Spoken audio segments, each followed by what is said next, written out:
नक्कीच मराठी भाषा विद्यापीठाच्या कार्यात ऊर्जा निर्माण करणारी आहे।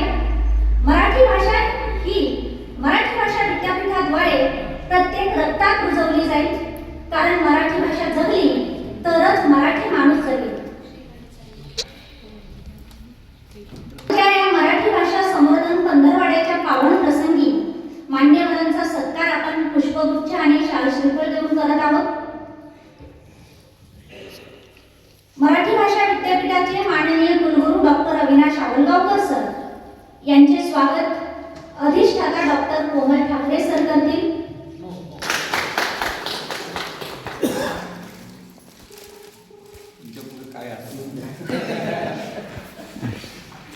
बराटे सर यांचे स्वागत डॉक्टर कोमल ठाकरे सरांनी करावे अशी मी त्यांना विनंती करते।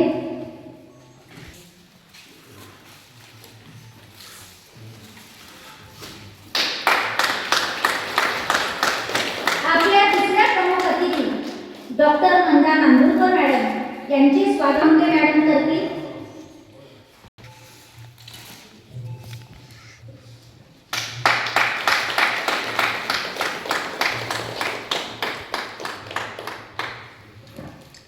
शासनाचे प्रतिनिधी म्हणून आपल्याकडे उपस्थित असलेल्या डॉक्टर गोसावी सरांचे स्वागत डॉक्टर कोमल